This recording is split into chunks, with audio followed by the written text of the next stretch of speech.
Right. Good morning, LifeVantage distributors, and hopefully that is working. Yes, thank you. I've got waving and I've got thumbs up. People, we're rocking and rolling here. Thank you for joining me this morning on this training. I've been chatting to Charlie for a while. Actually, I've been chatting to Eileen about it. And today it's called a 360 perspective. Because if you just look behind me, yes, that 360 Nutrition 24/7 is a business I started since coming to LifeVantage. And why did I start it? I'm a science geek. I love the science behind these products. And the reason I loved it is because it just made sense. For those of you who don't know, my background is NHS. I worked in the NHS for over 18 years, but for the last 11, I have had my own company. My company is called Mallory Business Associates. Doesn't sound a bit medical or anything, does it? And there's a story behind it, but not for now. But when I came to work with LifeVantage, I realized that my job in the NHS was only part of that story. I was a director of commissioning in the NHS, and as such, I was responsible for the healthcare of a population. Actually, there were 480,000 of them, because that was my patch. And I had a budget of 550 million to which to look after people. Now, that sounds like a huge sum of money for not a lot of people, but it never is enough. And as we've seen of recent times, you can never underestimate the power of your health service and how good it is. And I was absolutely delighted to be part of the NHS. And I'm still part of it today by the work I'm doing. So let me tell you a little bit more, because for this, I've been talking now a couple of minutes. And in those couple of minutes, 50 million of your cells have died and regenerated. It's a bit scary, that 50 million of them. Isn't that wonderful? You don't even know it's happened.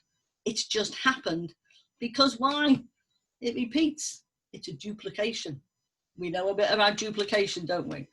So today I want to tell you a little bit about some of the work I'm doing, and I thought might be useful to some of us who are 0 to 3. You may think, is that the kindergarten group? Well, it could be, but it's a very important group because actually the vast majority of distributors fall within these brackets, 0 to 3. And as much as we all wish to get to the dizzy heights of Pro 3, there's a little bit of legwork we have to do before then. And this is hopefully going to give a few pointers on how you can build your LifeVantage business and of your dreams. I'm going to cover today these 5 areas: the funnel, the 3 houses model, the importance of listening, 5 ways to well-being, and personal development in 3 steps. Some of this I've received from other people, but this is sharing. These are transferable skills, and I'm sure every one of you has transferable skills, and maybe you can come online and do a bit of this as well. So the first thing to think about, woohoo, you've started your own business. Never underestimate the power in that. You're in a minority of people who want to change their life chances. And I think that's really important that you begin to celebrate that. I love starting my own business 11 years ago, and it really, really helped. So one of the things I can say from it is that really what we want to do is to be able to celebrate it. But also in our business, we need to be clear why we've started it. You're going to be asked, why are you doing that? And some people are going to say, why are you doing that? In that quizzical voice, you know that means they don't understand it. So our job is to explain why. Not to justify why, just to explain why. It's really important. So if you think about it, you can write it down, keep it short, refine it a little bit. You know, you wanted to improve your life chances and that of your family, and you want to offer that to others. That's very, very powerful in terms of you making some changes and you want other people to benefit. If I went to a nice restaurant, I'd certainly come home and tell my family and friends, I've been to this cracking restaurant. Why wouldn't I tell them I've got this cracking product? And actually, if you're interested in a business, that would be good for you. Now, the big first step of our business is about a list.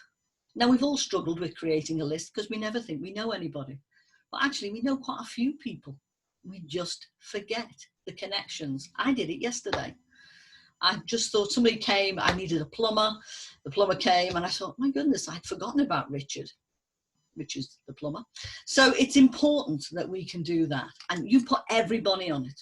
You can write them down. I've started now. I've got the pink book, because quite honestly, I'm not going to lose that pink book in all my paperwork on here. It's rather voluminous. Whatever way you do it, some people use paper, some use IT. I've tried all of those. I actually find writing in a book a lot easier. So hopefully you can do it as well. And, you know, don't be put off. Think of everybody you can and put them in. It doesn't mean you've got to contact them right away, but honestly, that is the foundation step of our business. And our business is about relationships. Like all things are, life is a negotiation, every part of it. And it's about how we get on with people and what we want to do. You want that experience to be positive, and you want to come across as credible and as caring as you were introduced to this business by that other person. So it's really important that you want to get your business right. So what's our first step? We've heard this over the last few weeks in training, and I'm a picture person. I like diagrams and pictures, and I get it a lot quicker if I do that. So I've established, what do we think this is? Yes, we know. It's a funnel, and it's diminishing. And the important thing about this funnel is you have to make a list. And in making a list, you can think about people of the groups you're in. Maybe your work colleagues, perhaps the hairdresser. We all need hairdressers after this lockdown, don't we? Or the barber. The fitness instructor. Some of you are fitness instructors. Maybe the mums at school. Maybe the dads. I'm just going to admit somebody. There you go. So it's really, really important that you are able to bring people on in different ways. Maybe you're in LinkedIn. Maybe there's different parts of it that you would find Facebook groups. Whatever works for you.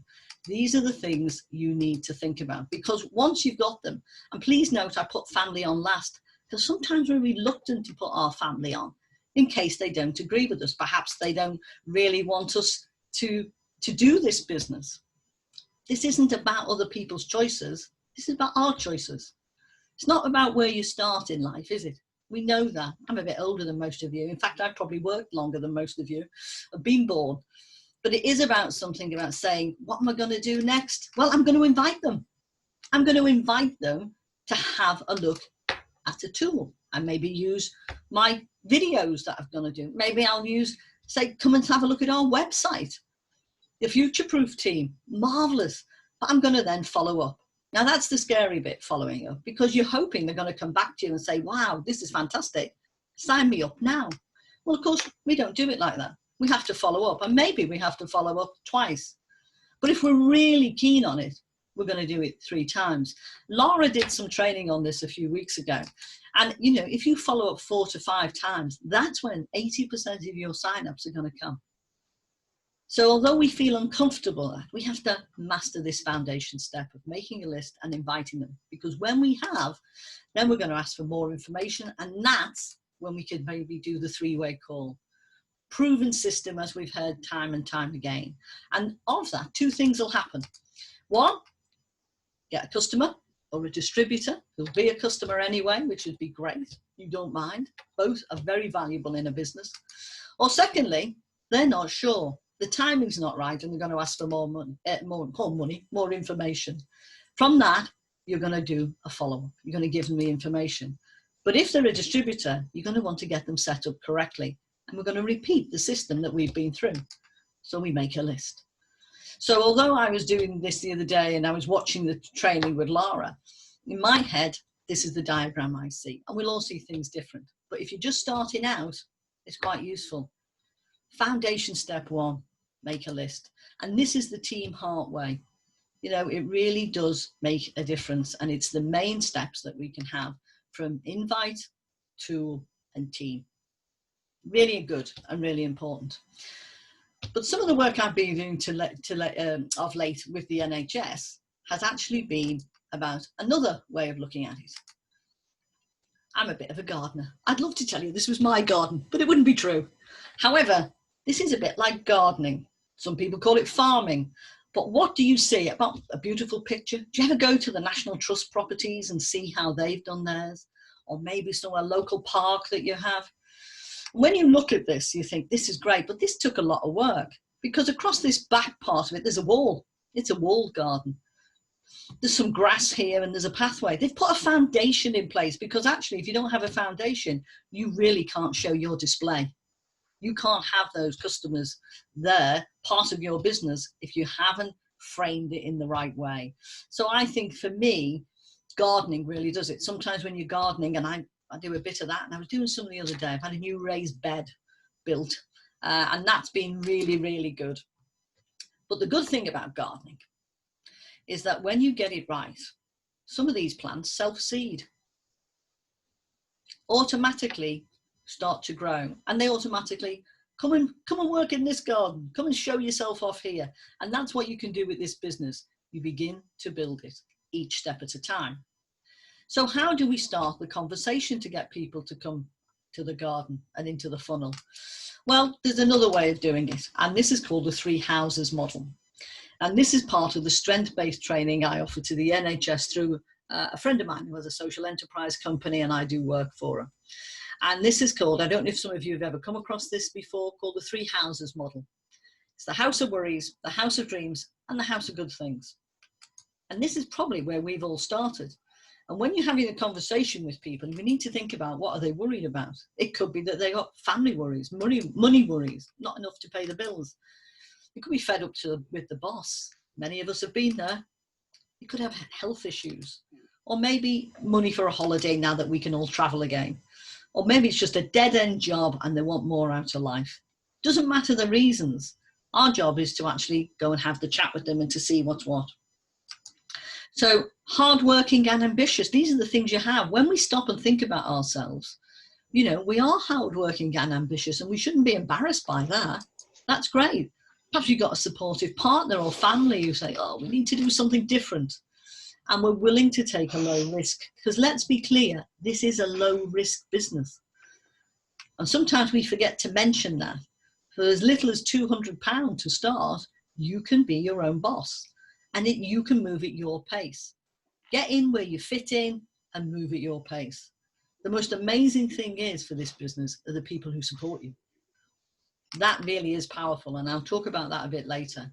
And if you can follow a system, well, believe you me, there's no stopping you, because it is a system. It really is important we follow. And then you can ask them about their house of dreams. Maybe they want to work from home, maybe be their own boss. Maybe they just want an extra few quid to have a holiday and not worry about it. Or they want to experience when they're on a holiday some of those things. Or perhaps it's something very simple, like they want to feel good and sleep. I've been trying to get a friend of mine to use the product for some time now, and in the last week or so, I got her to try them. She's in a stressful job. She works in the NHS, and she said to me a few days later when I rang, I said, how did you get on with these, Deb? And she said, are they horse tranquilizers? Because I've had the best sleep ever. And that is fantastic, isn't it? Because that's what we want. So different things. So house of worries, a house of good things, and the house of dreams are really quite a useful way in which to thinking about not only what we want as distributors, but what perhaps potential clients or even distributors are looking for. Now, one question: what is one of the most important skills you can develop and have for your house of dreams? What I'm going to do next is read you a story. It's not a long story, but it is a good story. And then I'm going to come back to it afterwards. So I hope you can all hear me clearly. I can't see any chat, so I'm assuming if Charlie doesn't wave to me and say, no, I'm getting thumbs up from Charlie, thank you, you can hear me.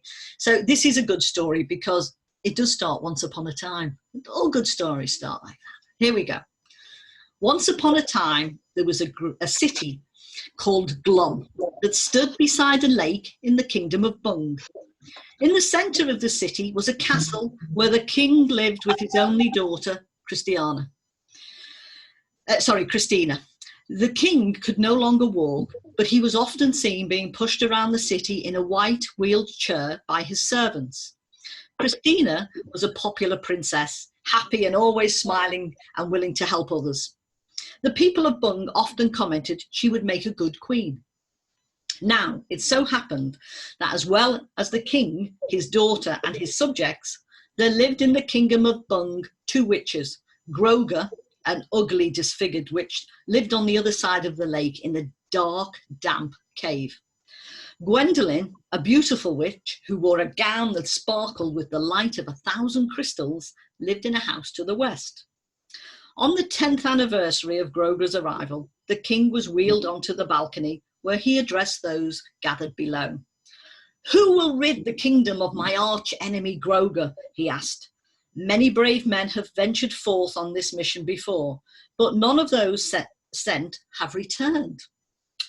Do any of you have the courage to complete this deed?"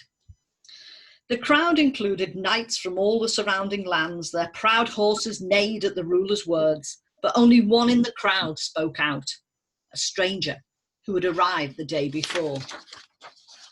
"I will kill her," said the stranger, "in return for your crown." The king replied, "That's too much to ask, but I will give you half of all the gold in the city treasury if you can rid the kingdom of her." Let me just admit someone, there you go. The stranger accepted the offer and went to see the beautiful Gwendolen.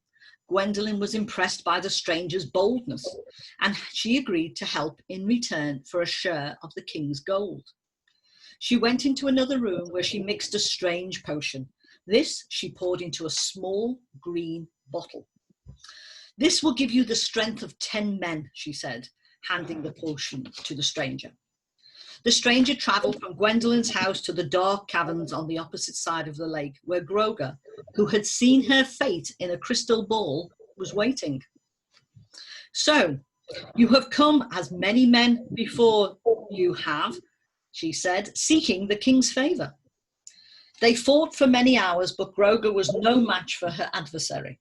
Eventually, tired and exhausted, she agreed to leave the kingdom forever. The stranger returned to the city to claim the promised reward. Okay, so you've all heard the story. Now, if you've got a piece of paper with you, that would be great, because, you know, it is training. We always have a bit of paper and a pen. If you have, I'm going to ask you some statements, and all I want you to do is either write true or false, and then I'll tell you a little bit more about the story. So I'm going to read them out. It's true or false. Don't overthink it. Just do it. Okay, question or statement 1. The city was called Bung. True or false? The second statement, the city was ruled by an old king who could no longer walk. True or false? The castle was in the centre of the city. True or false? Groger was a wicked witch who lived in a cave on the other side of the lake. True or false? Princess Christina was very beautiful. True or false? The stranger was a knight from far away. True or false? The stranger wanted to be made king in return for killing Groger. True or false? The king offered the stranger a great fortune instead. True or false? A good witch lived to the west of the city. True or false? The stranger agreed to give Gwendolen half of his gold if she helped him. True or false? Gwendolen mixed a potion which she poured into a green bottle. True or false? Somebody's ringing me, but don't worry, someone else will answer it. The stranger rode from Gwendolen's house to Groger's cave. True or false? Groger had killed many other men before. True or false? Groger's magic was no match for the stranger. True or false? The stranger used a magic potion to defeat Groger. True or false? So they're all the statements. Okay? So what I'm going to do, I'm going to stop the sharing for a minute so I can see you all. How lovely. Okay. Okay. Dee, can you just mute out Galaxy S10 Plus? I'll mute them, everybody out. Okay? I think that should work. Okay, so I've now read you the story. I've asked you 15 statements, and all you had to do was do true or false. So let's go through those statements very quickly. The city was called Bung. That's false. The city was called Glum in the kingdom of Bung.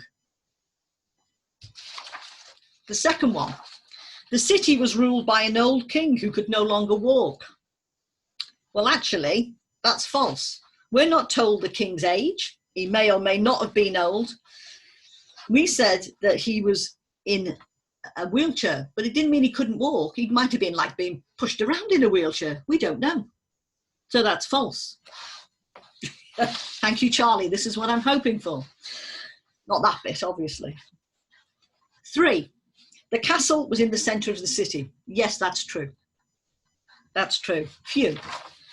Number 4, Groga was a wicked witch who lived in a cave on the other side of the lake.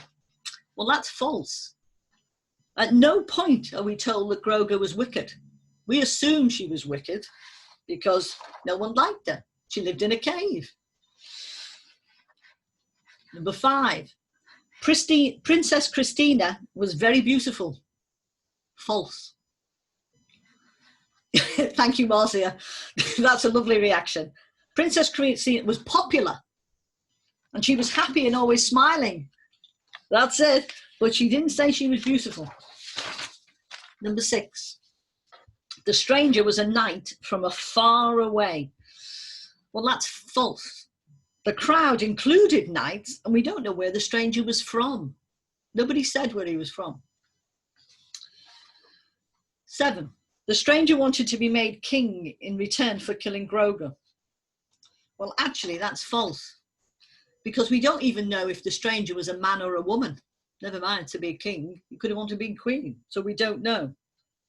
And he didn't specifically ask for the title of king. So we have to make things, now we're thinking, were we paying attention? Or actually, is this just how life happens to us? Number 8, the king offered the stranger a great fortune instead. Well, that was false. The king offers the stranger half the gold in the treasury, but nobody knows how much is in the treasury. There's an assumption made here that the treasury was full of gold, but maybe there's none, and he was a canny king. 9, a good witch lived to the west of the city. Well, that's false. We're not told Gwendolyn is good, only that she's beautiful and wears a sparkly gown. 10, the stranger agreed to give Gwendolyn half of his gold if she helped him. False. He said he'd give a share of the gold, not half, a share. 11, Gwendolyn mixed a potion which she poured into a green bottle. Well, that was true. Yes, we feel reassured now. That was true. 12, the stranger rode from Gwendolyn's house to Groga's cave. False. We don't know if the stranger rode. We only told he was travelled, not that he rode. And 13, Groga had killed many men before. Well, false. We don't know if she killed anybody. They just didn't return to the kingdom. They could have said, she's too much for me, I'm leaving. So that's another part. 14, Groga's magic was no match for the stranger. That's false. We're not told she used magic. And 15, the stranger used a magic potion to defeat Groga. Well, of course, she didn't use it. That's the same one. It's false. So the magic and the potion were all false. Just quickly, when you added up those, how many of you got 15? Maybe more than 10? Okay, anybody? Right. Well, you'll be delighted to know you're not on your own, because most people don't get many. And the main thing about this is realizing when we're listening to somebody, it's really, really important that we're not taken with what we hear rather than what is actually said, what we think we hear. So this is a good test, and I use this on my training, and it's amazing how once I've used this story, I get people's attention in the training session. because now they're not sure if they actually should be paying more attention. And that's how we are. When we meet people, we really need to listen. And we need to listen by understanding the importance of building a rapport and establishing a connection. And we need to know the difference between hearing and listening. Because people, we have one mouth and two ears for a big reason. And that's important. And we need to give it our full attention. I'm a great one for body language. I like to see people, if I'm chatting to them, I can send messages and things, but I like to do one-to-one because I can see an awful lot more from somebody if I look at their body language. Sometimes we're so excited we interrupt. Sometimes silence is golden, because in that pause, that could be their time of thinking, you know what, I might want to try this. That could be something for me. And hey, can I just check there's no one waiting? A couple of people have fallen off and can't get back on. Okay, they've not come up. Okay, no worries then. Okay. I'm not. Is that okay? I haven't seen, and as people have come on, I've put them on. So it's really important that you do active listening. And that is something you can practice. You can practice at home with the family.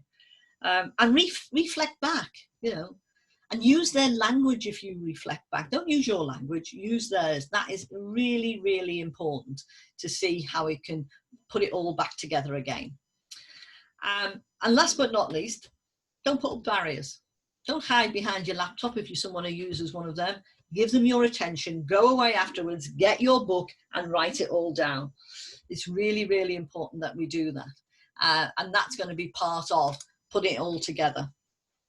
So, sow the seeds, water with follow-ups, know when to leave and when to harvest. You know, sometimes that little pause could be enough for you.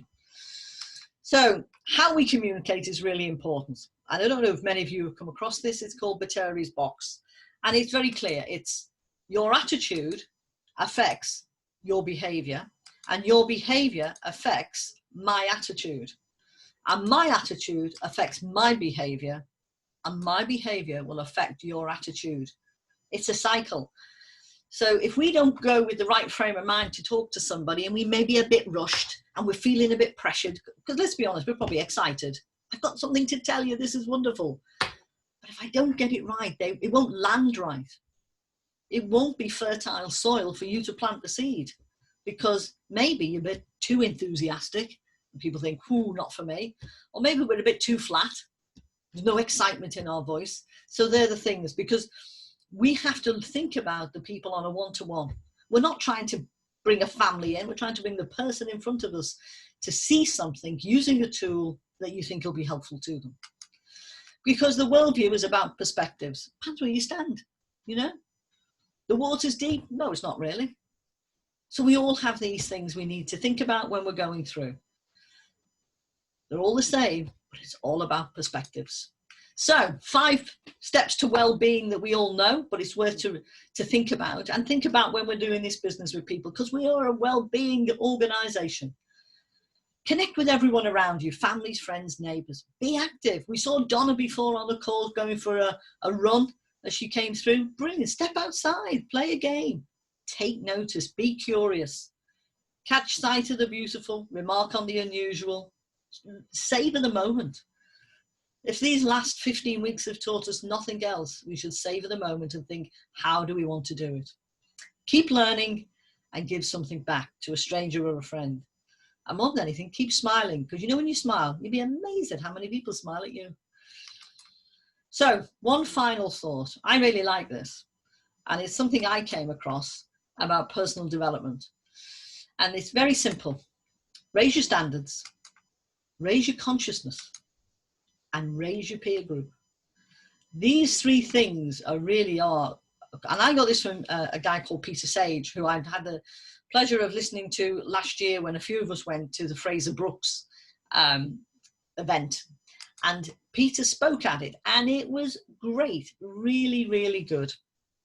And for me, he really did sum it up in these 3 things. Because you know, when you think about our business, and we're part of that LifeVantage family, you do raise your standards and you are more aware. I see that in the chat every day. We meet people offering us different perspectives, knowledge, and your peer group increases.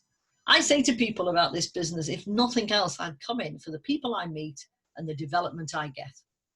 And that is invaluable, because in conventional business, it doesn't work like that. I don't have people in conventional business who are willing to give their time and their money, because let's be honest, an upline isn't a line manager. That's really important. It's your business. They're doing their thing and they're investing their time and money to help you be successful. Oh yes, I know there's a way the company structure works. And someone will always say to me, is it a pyramid? Believe you me, people. I used to be at the top of a very large pyramid when I was in conventional business and working. I had 136 people who worked for me. And believe me, the shape was a pyramid. These are not pyramids, because the person who comes in today can earn just as much as the person who came in 4 years ago, probably more. And that is the options, and these are that. So raise your standards, raise your consciousness, raise your peer group, and that will make a difference. So that's a little bit of a run through today. I hope it was helpful. I hope it was fun. Remember, not everybody sees what you see. Stay true to yourself. And 1,000-mile journey starts with the first step. Are you ready? My name is Dee Hounslea, and I am a Life Vantage distributor. I'm going to pause the presentation now, and I'm going to stop sharing so that we can perhaps have a chat. So I'm going to stop everything else when I know where the buttons are. Let's see if I can stop it. So